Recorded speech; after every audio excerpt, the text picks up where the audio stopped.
Okay, I'm going to do something I've never done, totally out of my comfort zone, but on occasion I've been known to do that. I'm going to read you a chapter in my book. It's the first chapter. Do you trust me? Desperate times call for desperate measures. But what if those desperate measures take you completely out of your comfort zone? My heart held so many questions on that Sunday morning in June of 2004 as I drove my Chevy Astro van with the odometer reading of over 175,000 miles to the parking lot of Potter's Bridge near my home in Noblesville, Indiana. Little did I know that it would become one of the many marker moments of my life. That wooden-covered bridge and I shared lots of history. Even as a child, I spent time there. After church, Sunday dinner, and our Nazarene nap, my parents and I would head out to find the nooks and crannies of the Hamilton County countryside. It seemed we always ended up crossing that one-lane bridge.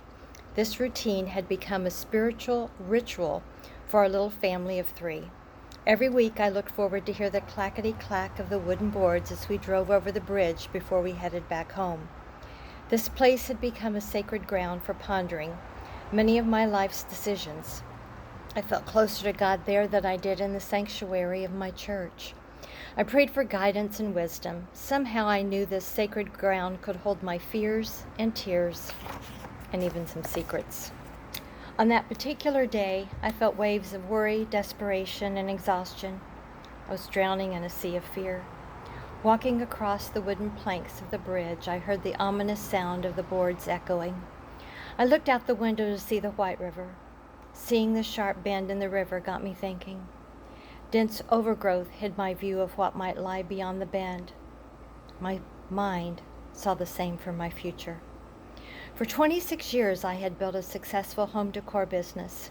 Being a director with home interiors and making homes look beautiful was my passion. But the economy had sabotaged my income to the point that my checkbook was telling me I needed to change career paths. And do it soon.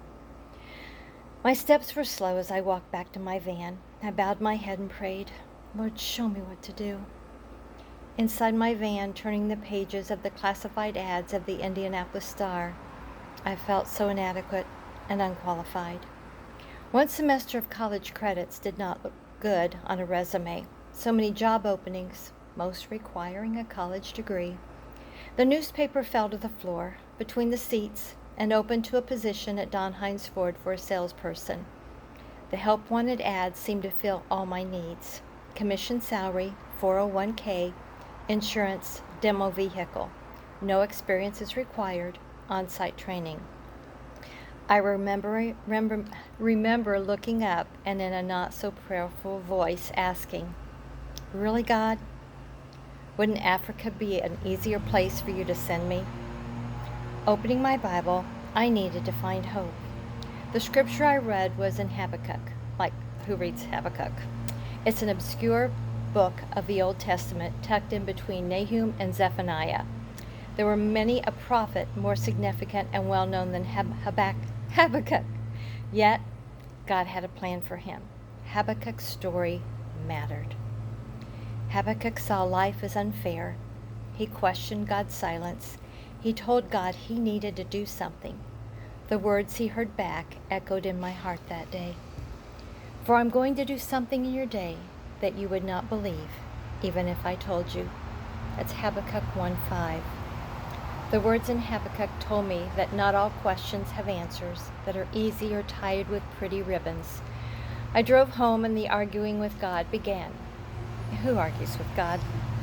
Look, God, I'm too old. I know nothing about cars and trucks. I have never worked with men.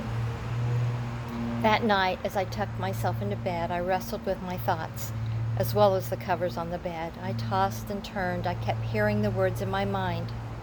Do you trust me? The next morning, I made the call to set up an interview with the sales manager. I told no one of my decision. I knew what they would say. I was even saying it to myself. Have you lost your ever-loving mind, Janet? I remember walking into the dealership showroom wearing a black pantsuit trimmed in fuchsia. I was the only one in the showroom wearing hot pink. My heart raced as I tried to calm my nerves and swallow my fears. It felt like all eyes in the showroom were on this terrified, middle-aged lady. It took it took every ounce of courage I could muster just to show up. I walked out of the dealership thinking, what have I done? To be continued.